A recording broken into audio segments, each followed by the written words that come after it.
Okay, welcome back everyone to our next session on changing understandings of the social order. In this session, we're going to start off with a presentation by Atefeh Ramsari entitled The Rise of the COVID-19 Pandemic and the Decline of Global Citizenship. That will be followed by a presentation by Betz Blum on inflection points, the intersection of COVID-19, climate change, and systemic racism.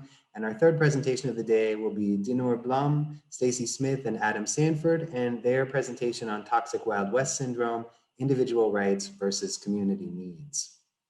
So just a quick note on sort of how this will go. We'll run through the presenters in the order that I just mentioned. And then when all the presentations have been given, we will open up the discussion for questions. So I am going to lock the chat here just while people are presenting so they don't get distracted. And then when it's over, I'll open the chat back up. Feel free to ask your questions either in the chat, to send them to me directly, or to raise your hand, and I would be happy to unmute you. So with that said, Atefeh, if you're ready, the floor is yours. Yeah, hello everyone, and thank you, Michelle, for managing this session. And I'm very happy that I can present some aspect of my chapter here in this conference. My chapter was originally to study and explore how citizenship has affected or has played a role during the pandemic in last years, actually. And then I started to search how it has been an instrument for state to differentiate people, and how have some peoples and some groups, especially migrant group, have been marginalized through this the role of citizenship. With the emergence and the spread of the COVID-19 pandemic, the policy of closing border was made immediately adopted and implemented as a response to this pandemic. Since the outbreak of COVID-19, the extensive system of border controls has been reinforced and extended to territorial borders. According to International Air Transport Association, in last March, 102 countries across the world had imposed a restriction on entry, whereby only the citizens had the right to enter their home country. The states, therefore, have not been limited to borders. Restrictive measures have also been adopted within the borders and through the allocation of resources exclusively to full legal members. Thousands of migrant workers and migrant students had to leave their host countries in Europe or North America upon losing their job, because unlike citizens, they are not entitled to unemployment benefits. In several Asian, South American, and Gulf countries, migrant workers, unregistered workers, and even refugees face difficulties in access to health care and cannot benefit from social and public services if they become infected with this novel coronavirus. Many migrant workers have lost their job during the pandemic, and those employed in the informal sector haven't been able to earn a living. In addition, they are deprived of unemployment benefits. A significant number of states have not guaranteed continued access to work and an adequate standard of living for multiple groups of migrants, particularly undocumented migrants, those holding temporary work permits, and asylum seekers. For this reason, many migrants have been trapped in social and financial insecurity.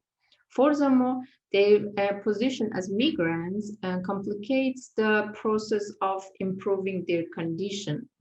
In this situation, the power of citizenship in determination of life chances is apparent more than ever. As coronavirus spread each passing day, states all over the world have tried to organize a safe zone for their citizens, who are now under threat. Similarly, by implementing closing border policies, they transformed non-citizens into undeserving aliens and has exercised these exclusionary policies to protect their population inside the borders.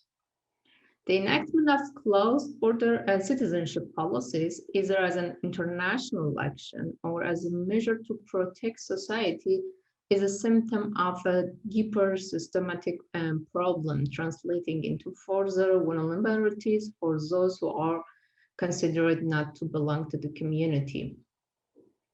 In my chapter, I try to in the first part of my chapter, I try to explain what is exactly citizenship and how it has been an instrument in the hand of the state to control the borders, to control the population, and to control who is among us and who can benefit from this, the resources of this society.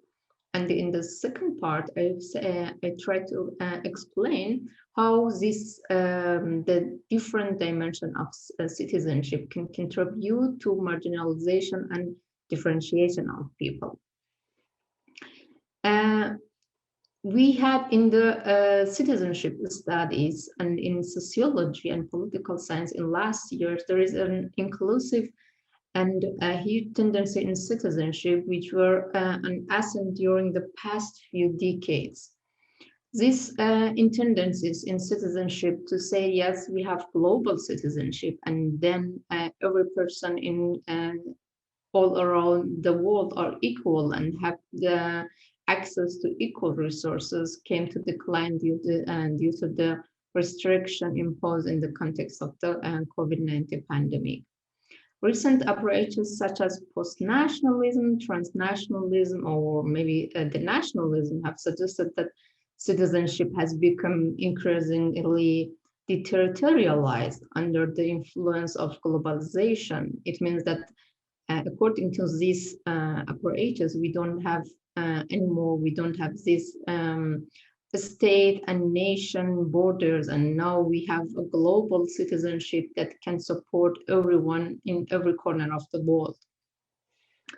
While these approaches were introduced to relocate citizenship beyond the boundaries of the nation state, and the COVID-19 pandemic pulls the concept back within these boundaries even more explicitly, because now only state and only this sovereignty machine can control the borders, can control who is among us, who can benefit from the resources in this society.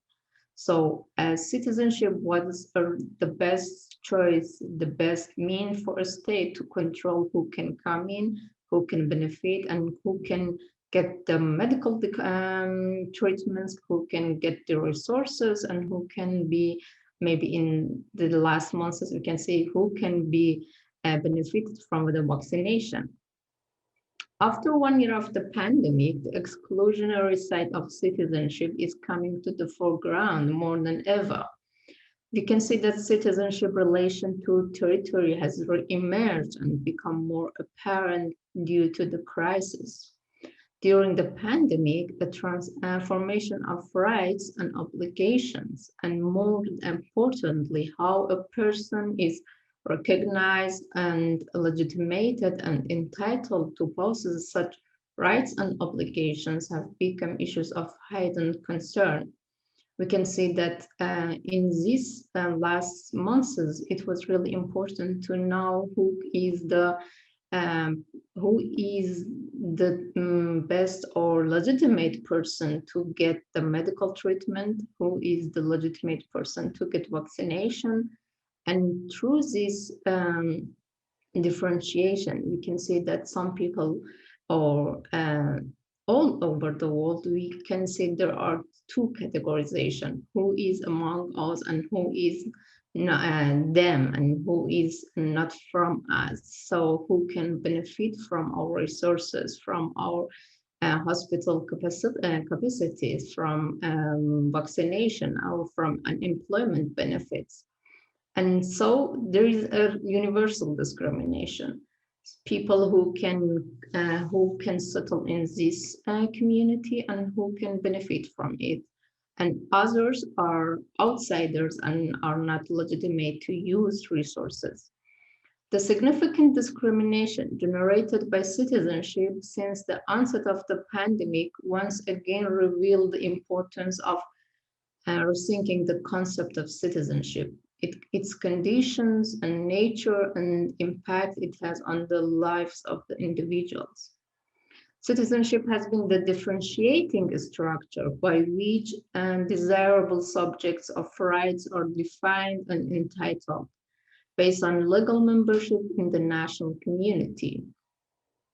In these circumstances, what defines who can claim rights in a given nation state is the title of the citizen. In this view, citizenship is not just a name for membership, but a title or a rank that separates, excludes, and differentiates. The problem raised by the pandemic have challenged the supranational and global claim of citizenship, which argue that membership is transcending the national borders to become global, and international human rights norm can guarantee the individual rights all around the world. And we can see that in last months, it is a big challenge to this discourse that human rights couldn't be able to support, and even the supranational institutions like EU or UN or other regional and local institutions haven't been able to support people. During the pandemic, a state regains its absolute power and reappeared as the only legitimate site for the regulation of citizenship. Also, some supranational institutions like EU strive to take decisions concerning regional or global issues. However, I think that they haven't been able to get any progressive steps. The state has reemerged as the only locus for the allocation of rights and has mobilized citizenship as a means of control and distribution of resources. In this situation, boundaries are redrawn as an institutional recreation of national citizenship to make an objectified, homogenized body inside the nation-state borders. Therefore, those figures presented as outsider to the frontier of the nation will not be permitted to enter or benefited from the rights. Consequently, categorization based on holding citizenship status lead to build and intensify the inequalities at the international level. We have two categories, and just not in the borders, inside the borders, but outside all. In international levels, we have two categories: who is us and who is others. So this kind of deep categorization, I think that we had never seen this in modern era, to see this clear-cut division between people and between populations. Thank you, Michelle. I think we can continue in the next parts. I can explain more on this topic. Thank you very much. I think the issues you raise are really of critical importance right now. Citizenship has become not just a determinant of being able to do things like travel, but of being able to do things like access social and life-saving economic benefits. And now, as we're seeing, and I think citizenship is going to become even more important, the ability to access vaccines. So it's really a very critical issue, and thank you very much for your presentation today. Yeah, you're welcome. I now want to turn our attention to our next speaker, Jill Blum, who's going to talk to us about another important issue, and that's the intersection of the pandemic with systemic racism and climate change. Jill, whenever you're ready. Oh, we can't hear you. Good. Do I have screen shared? I have a PowerPoint. You should be able to, yes. Okay, great. Okay.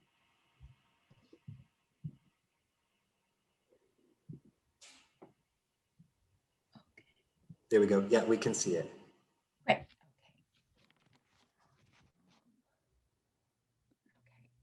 Okay. Well, thank you very much, and for organizing this, Michael. I'm delighted to be here. So the pandemic, is a vivid reminder of just how interconnected the world is. Throughout this past year, global populations have shared a vulnerability to COVID and the impact of climate change. We've also seen that the pandemic and the climate crisis have exposed deep structural inequities among low-income populations and communities of color, disparities that put these populations at significantly higher risk to both the pandemic and climate change. To illustrate the intersection of COVID, climate change, and systemic racism, I want to back up in time and provide some historical context. I think for most people, an awareness of coronaviruses, if at all, was the SARS epidemic in 2002. But decades earlier, virologists, epidemiologists, public health officials, biologists, veterinarians raised concern and warned about the kinds of viruses that might cause a pandemic. Since 1970, more than 40 new viruses have emerged. Some are familiar, like HIV, AIDS, Ebola, some lesser known, and many are unknown. I think we can say that in a very short time in history, there's been an epidemic of epidemics. In 2002, despite scientists' warnings, the world turned a blind eye to these threats. Now, 1 year into this pandemic that has killed over 568,000 people in the US alone, such blindness and lack of preparedness is hard to comprehend. Frank Snowden, an historian of science, wondered if the failure to heed the warnings was historical amnesia, or were there more pressing issues that diverted the world's attention? Or was this failure to acknowledge the risk an example of the modern scientific world we live in, what's been referred to as an era of exuberant hubris? Since the scientific revolution, the goal of science has been the control and domination of nature.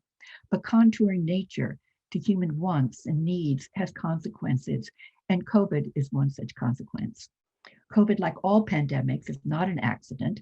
Epidemics, Snowden reminds us, afflict society through the specific vulnerability people have created by their relationships with the environment, other species, and one another. Epidemics, in a sense, hold a mirror up to society. So to examine the intersecting relationships of COVID, climate change, and systemic racism, I'll begin by looking at biology, the biology of coronaviruses. Next, I'll focus on the ecology of human and animal environments, and I'll finish with the sociology of health disparities. Today, humans are more vulnerable to viruses than at any other time in history. Why, in this age of advanced medical technology, are people more vulnerable, and why are some people more vulnerable than others, are the central questions of all of this.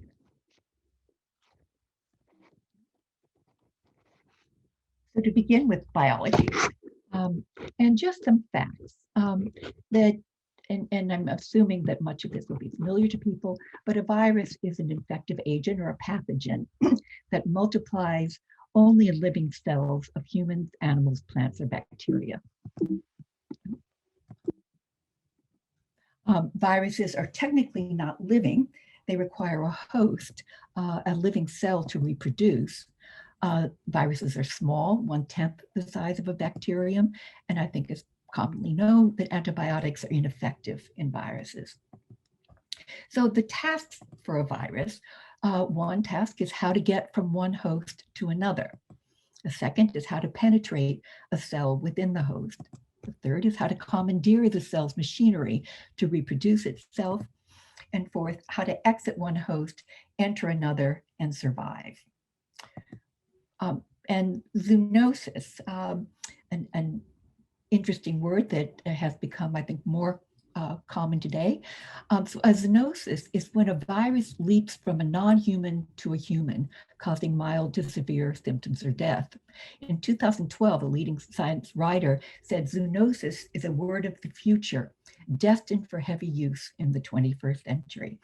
And indeed it is. So these are just a list of zoonotic diseases. Many of them I think will be familiar. Perhaps others not. Nipah is a virus in bats, and Hedra in horses, and probably the others you have some familiarity with. So a zoonosis, when viruses jump to a new host, they often cause more disease. And zoonotic viruses can hide in animals in what's referred to as the reservoir host. So examples are in birds or in bats. And some viruses require an amplifier host, mosquitoes or ticks. And what we see with zoonoses are emerging diseases. So zoonoses are not natural occurrences. They're the unnatural results of disturbances in nature. Emerging diseases are not simply happening to us. They represented the unintended results of things we're doing. And human-caused disruptions to the ecosystem bring animal viruses in closer contact with humans. And human technology and behavior are spreading pathogens more widely and more quickly today. We see that with air travel and the quickness with which the pandemic passed around the world. And with coronaviruses, COVID-19 is the third novel coronavirus to emerge in this century. SARS CoV-1 emerged in 2002, as I mentioned earlier, and it's thought to have originated in bats with civet cats as the likely carrier. MERS, which is the Middle Eastern Respiratory Syndrome, emerged in 2012, and it's been transmitted from the reservoir host of dromedary camels. And zoonotic diseases remind us that humans are inseparable from the natural world, and that in fact, there is no natural world. There's only one world. And the heterogeneity in human behavior, biodiversity in animals, and diverse ecosystems matter. So to look now at ecology. And this really echoes the warnings of virologists and biologists about the danger of viruses.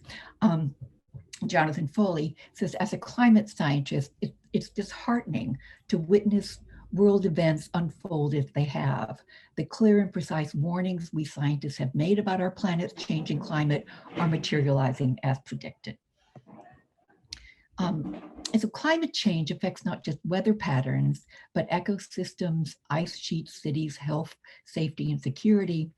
And zoonoses are part of nature, but it's the human anthropogenic activities that have changed nature. The CDC's One Health approach recognizes that the health of people is closely connected to the health of animals and our shared environment. The wet markets in China, the wild flavor culinary movement are not the only global practices that have increased contact between animals and people. Others that have increased contact are disturbances in the ecosystem, the loss of biodiversity, human population growth, the growth of megacities, deforestation and land degradation, global warming, and food production. And what I've highlighted here in blue are just a few of these that I want to look a little bit more closely at. So for ecosystems, we depend on healthy ecosystems for the air we breathe, carbon climate regulation, clean water, the pollution of crops for food. And forests are the home to most of the Earth's terrestrial biodiversity. So for water supplies, just livelihoods, people's livelihoods, to mitigate climate change, and essential for sustainable food production. And agricultural expansion is the main cause of deforestation and forest degradation. Now looking at biodiversity, the degradation and loss of forests has disrupted nature's balance, and the unnatural loss of biodiversity and the extinction of animals are accelerating. 543 species have been lost in the last 100 years, losses that would normally take 10,000 years to accrue. We're seeing a huge, huge uptick. The extension of passenger pigeons, just as an example, once in the billions, consumed seeds and limited the population growth of other seed-eating species. After the extinction of the pigeons, the white-footed mouse, which is a seed-eating species, population exploded, and the white-footed mouse is the reservoir host for Lyme disease, something that is a huge concern, particularly in the Northeast. So looking at agribusiness and food production, commercial agriculture, cattle ranching, soybean, and palm oil cultivation accounted for 40% of tropical deforestation. And animal agriculture has resulted in land degradation, greenhouse gas emissions, water pollution, biodiversity loss, and clearing of massive amounts of land for animal feed crops. Timothy Wise, in a really wonderful book called Eating Tomorrow, pointed out that agribusinesses don't farm, but they make a great deal of money off of agriculture. What they do produce are seeds, fertilizers, pesticides, and processing companies, slaughterhouses, sugar and corn sweetener factories, and ethanol refineries. And we also saw in the news over the last year is that it was in food processing plants, slaughterhouses, which were deemed essential businesses where there were enormous outbreaks of COVID. Agribusiness farming strips the nutrients from the land, making it infertile and unsustainable, and it strips the nutrients from the food it produces, affecting the health of humans and animals that consume it. Wise noted that the number of malnourished people is increasing, and not everyone will eat tomorrow because of how we eat today. And this is published in 2019. He says, if you wanted to invent a pandemic disease, you couldn't imagine a better laboratory than the hells of concentrated feeding operations with the steady drip of antibiotics. And now looking at environmental racism, pulling this together, that agribusinesses produce food that is cheap, but food that contributes to chronic diseases and ecological destruction. Today, 9 out of 10 people breathe polluted air, which kills 7 million people every year. These health consequences disproportionately affect populations in cities, the poor, immigrants, people of color living in close proximity with one another. So this is a picture of Chelsea, Massachusetts. And Chelsea is one of the densest communities in the state. The population is more than 22,000 persons per square mile, 3 times higher than Boston. A first stop for immigrant families and home largely to working class and Latinx populations, families are crowded into single rooms and unfinished basements, some without access to running water, heat, or sanitation.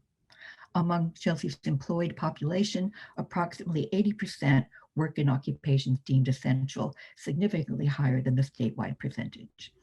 The city's location, split by the high-traffic Tobin Bridge and adjacent to Logan Airport, has exposed its population to alarmingly high amounts of air pollution for decades. Last April, when Massachusetts was a national hotspot, the third highest rates of COVID, Chelsea was the epicenter with rates of infection 6 times the state average. So I think that one can say it's not one's genetic code that determines vulnerability to COVID, it's often one's zip code.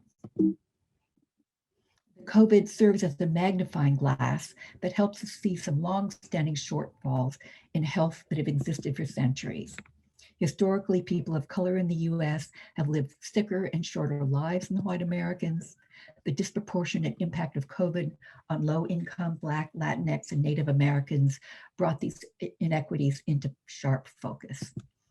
Blacks who comprise 13% of the US population make up 30% of COVID cases. And actually, I've even heard that reported a little bit higher than that now. African Americans and Native Americans have hospitalization and death rates nearly 5 times those of white Americans.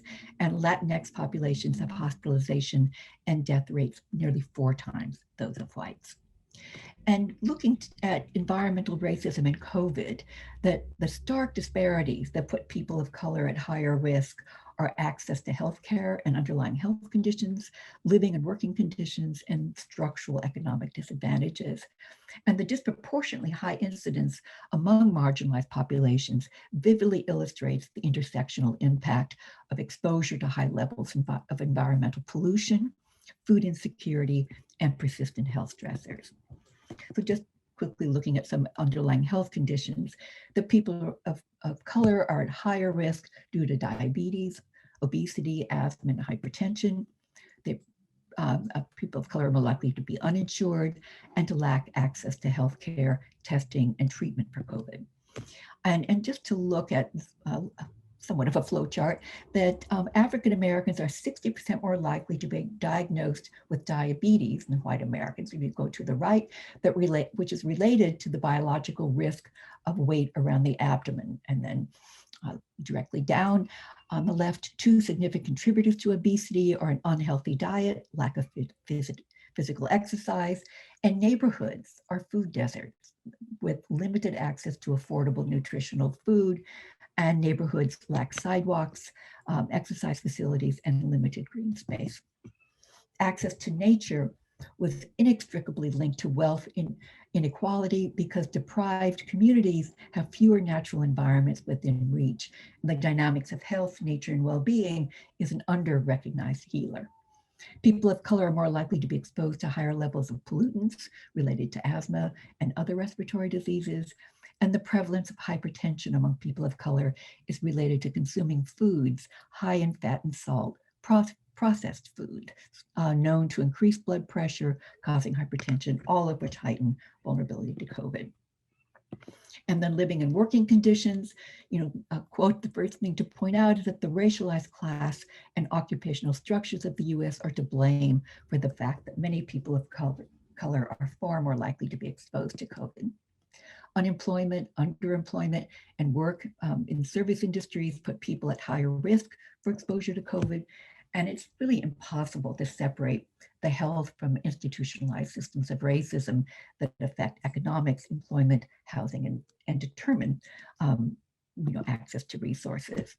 And I just looked up some of the disparities, which is published in the end of March, in the rollout of vaccines. So across states, Blacks and Latinx are receiving smaller shares of vaccinations compared to cases and deaths and to their share of the total population. And across 35 states, the vaccination rate among whites was over 2.5 times higher than the rate for Hispanic people, and nearly twice as high as the rate for Black people. So in conclusion, until now, the crises of looming pandemics, climate change, and structural racism have been largely invisible. Kaniga Yamada Taylor incisively pointed out that the coronavirus pandemic has, quote, pulled what is hidden and buried on the bottom to the surface so that it can't be ignored. It's a radicalizing factor because conditions that have been so dire, now combined with revolts in the street, might lead one to believe that not only is the society unraveling, but it might cause you to question what foundation it was built upon in the first place. These are historic times, an inflection point, an opportunity to rebuild the foundations of this country before it's too late. Within a year, and this is true, a vaccine will likely be developed. However, without a radical redefinition of our relationship to nature and a transformation of the intersectional structures that have led to the destruction of the environment and the perpetuation of systemic racism that has created unconscionable health disparities, it's just a matter of time until the next pandemic strikes. Thank you.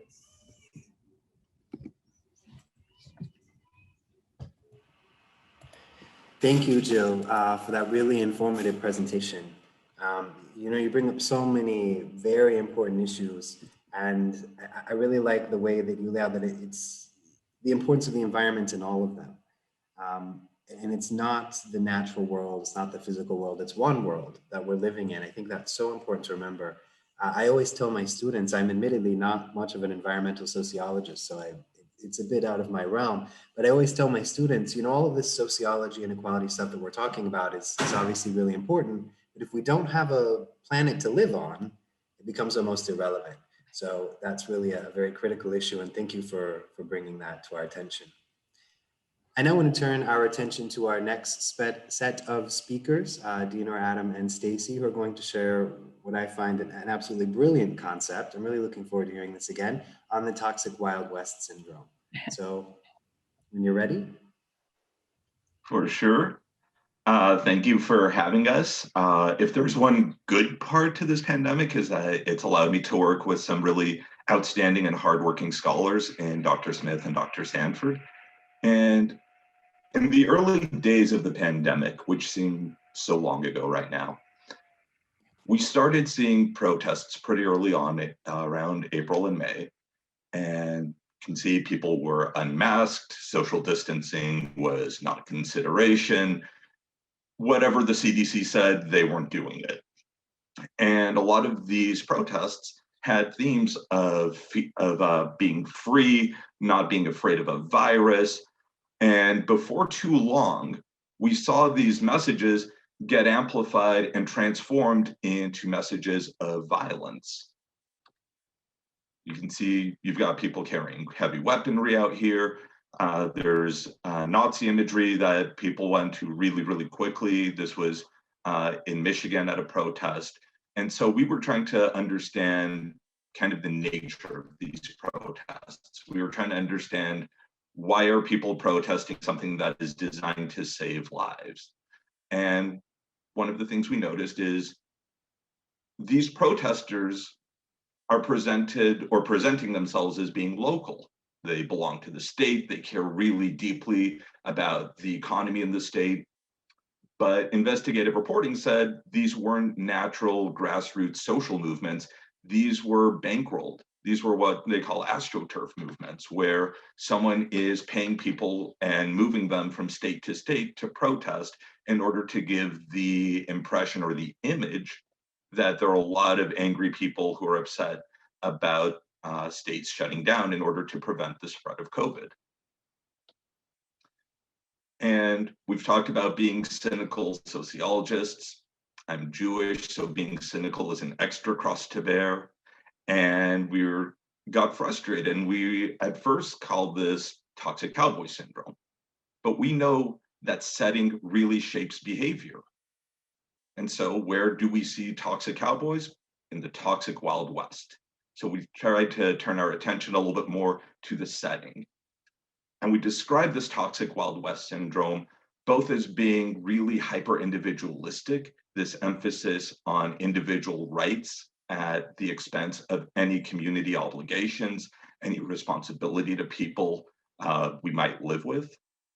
And we combine that with this idea of toxic masculinity, and we're defining that as a conscious, intentional, and exaggerated performance of masculine behaviors. And we argue that the violent images that we see really kind of play into this intentional and exaggerated performance of what it means to be strong and how it's supposed to be displayed. And we think that two concepts from sociology can really help us understand these protests. The idea from Goffin about image or impression management, and the idea of anomie or normlessness from Durkheim. I mentioned that we think, or we pulled it back from the actors to the setting. A setting gives us an appropriate script to use, clothes to wear, props to use. And you can see this person, this was taken in North Carolina. This person is buying a sandwich. They have a rocket launcher strapped to their back, and they've got handguns holstered on both waists. They are presenting themselves, or they think they're presenting themselves as being strong by doing this, that no one's going to mess with them because of this weaponry. And one thing we would caution is the message these protesters feel they're sending might not be the one that is being received by others. The person who goes armed to the teeth to go buy a sandwich might think that they're going to show that they're strong and tough, but they're also sending the message that they think that violence is an appropriate reaction no matter what the problem is. And not every problem needs to be or can be solved with violence. I very cynically called this at one point, or the subtitle was, "You cannot shoot your way out of a pandemic." But we only act when we have audiences. And when audiences respond the way we want them to, when they give us the respect we want. or they give us a feeling of acceptance. The protesters found and formed a sense of community amongst themselves. They had a huge stage because at these protests, they had cell phones, which double as cameras. They also drew a lot of media attention because rule breaking gets a lot of eyeballs. There are no people going around watching people who are quarantining and masking up at home, or quarantining at home, masking up when they go outside. But there sure as hell are going to be a lot of cameras pointed at people carrying weapons, protesting against the government. What this does is it gives the image to people that there are a lot of angry people out there, because that is what is seen, that is what is heard. See over here, you've got a group of people waving their weapons in the air. This was in Kentucky. They knew they had cameras there. They knew they had people's attention. And because they're in public and they're carrying props, meaning their weapons, that are designed to get a lot of attention, their behavior gets highlighted. The second concept we said was anomie from Durkheim. This pandemic changed life in a lot of ways really, really, really quickly. And for a lot of people, it's difficult to change really quickly. And we talked about this with Dr. Smith's talk on Monday about the changes in higher education, pivoting on the ground. We also talked about that with Dr. Sanford's talk, the changes in bureaucracy. It's tough to change behavior, whether we're looking at individual people or at institutions. It's tough to make quick changes on the fly, and people struggle with that. And one way we can understand these protests is by understanding that these are people who are struggling to change to a new way of life. It's a new way of life that they didn't choose. And to some extent, they want things to go back to the way they were because maybe it's comforting, it's something that they're used to. But the way things worked because there wasn't a pandemic to worry about. Now that there is a pandemic, we have to change our behaviors.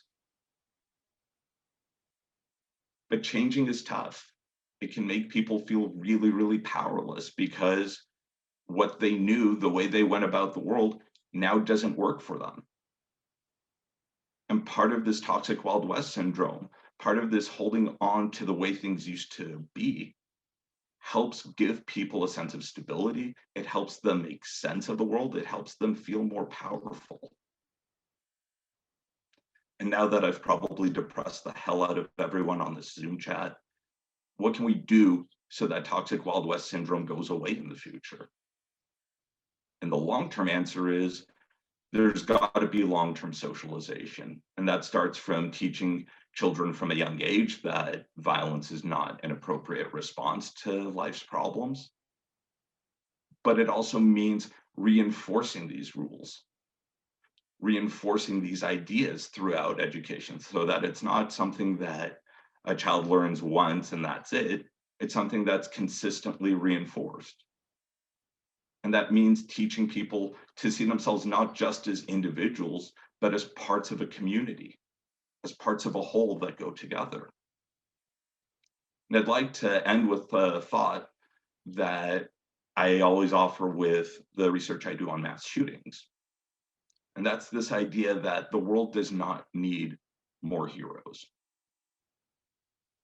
In the case of mass shootings, we see people saying that they wish they'd been there, they would have stopped the shooter, they would have been the good person with the gun. In the case of the pandemic, people are trying to portray themselves as heroic for standing up against a government. But the world doesn't need more heroes, because heroes don't challenge us. Heroes are there, they have an extraordinary sense of bravery or speed or quick thought, but they don't fundamentally challenge us. They don't change us. Because Heroes emerge because shit's hit the fan. There's been a bad situation and we need a hero. The world needs a lot more caretakers. It doesn't need as many heroes. And it's hard to get people to buy into that idea because being a hero is a valued status. But we need caretakers so that there are fewer situations that demand a hero. I want to thank you all for having us, and we're happy to take any questions.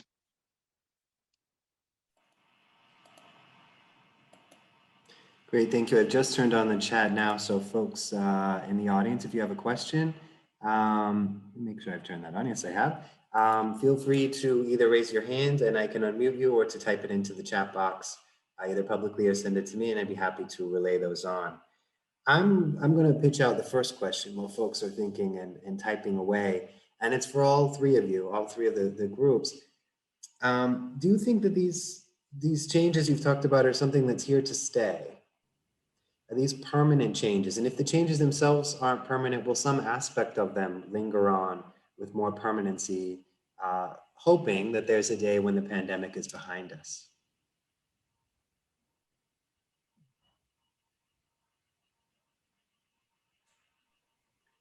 Whoever wants to pop in. And I'll say that I'm hoping that we see changes in education. We've been talking about reimagining the new normal once this pandemic is over. And I think part of that new normal has to be that re-socialization and that re-education. But I also think that that's a change that if it happens, we won't see the results for it for years down the line.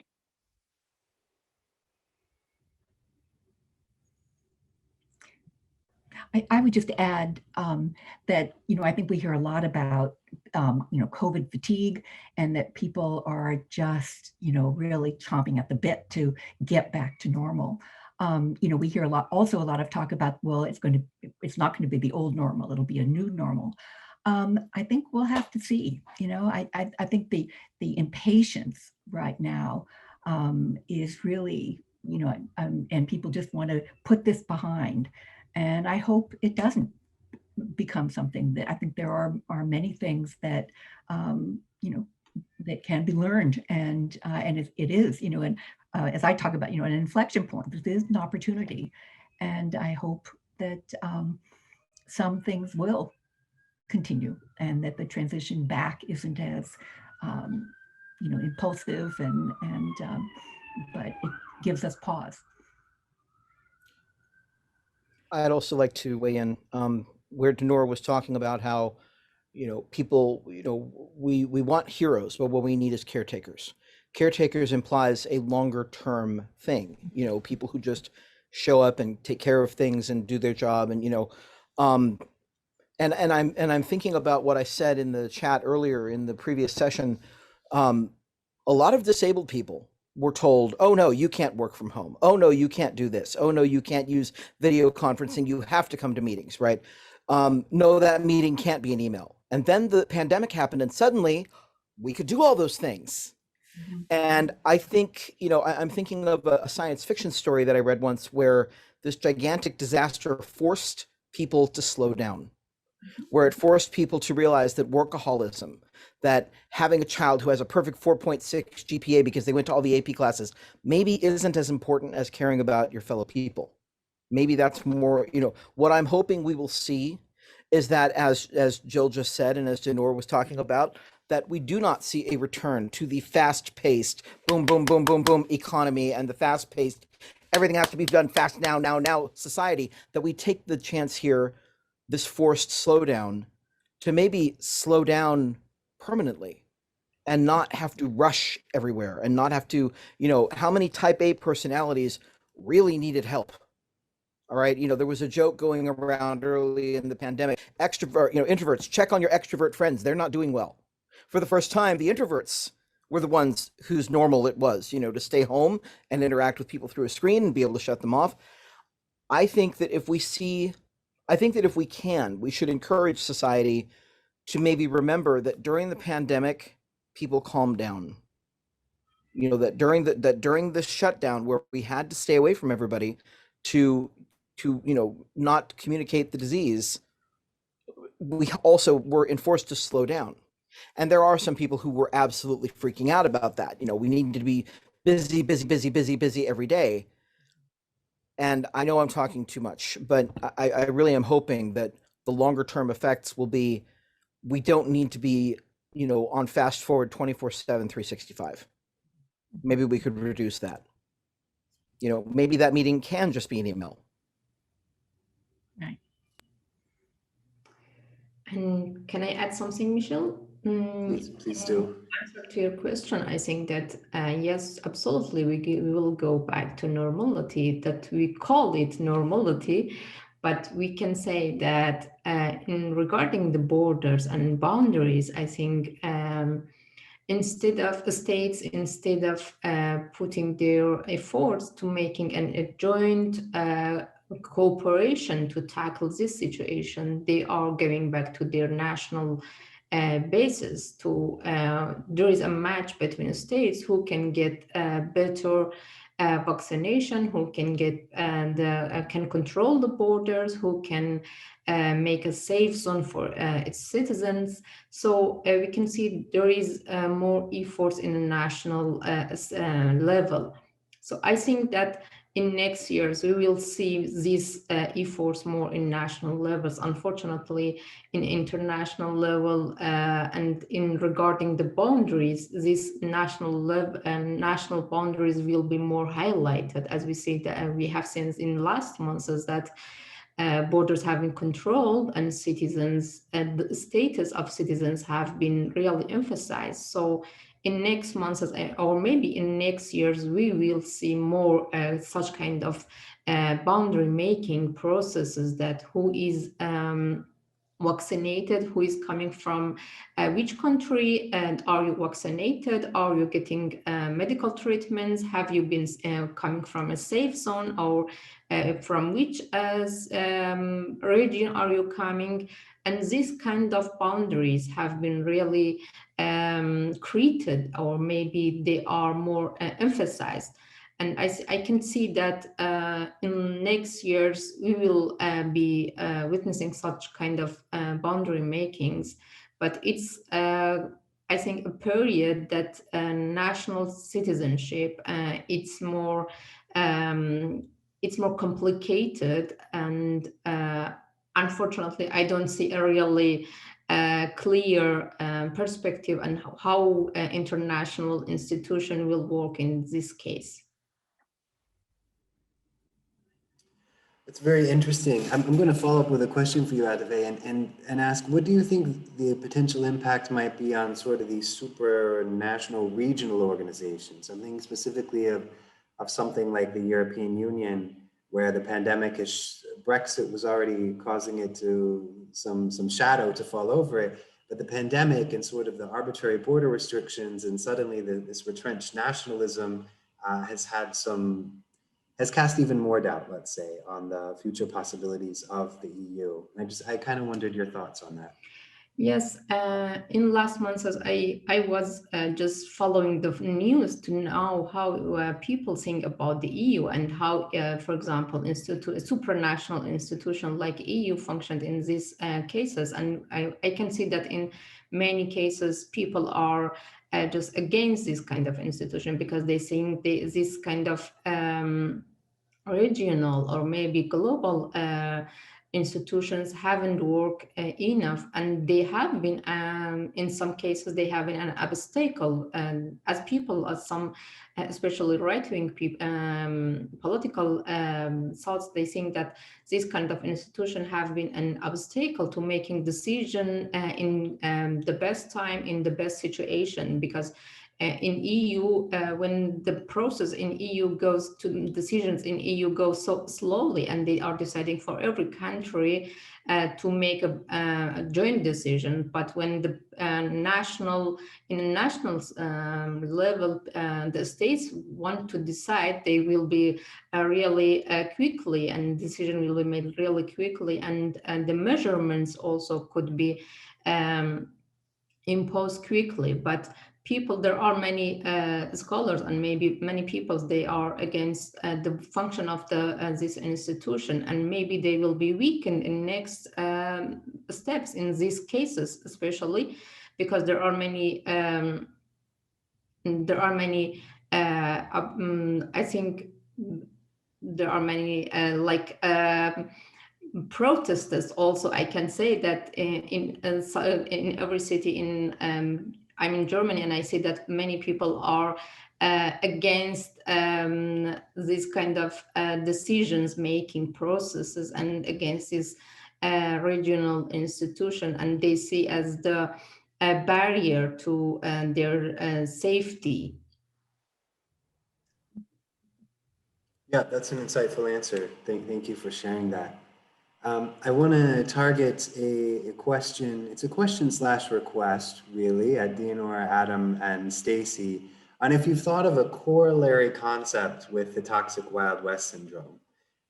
Maybe, I think corollary is the word I want to use, maybe a companion concept, something that perhaps presents the other side of the story of those who are quiet, not in the news, and compliant. And again, that's a question. And if you haven't, that's a request to do so. We've thought of a related idea, but it went in a different direction, and that's this idea of a toxic role performance.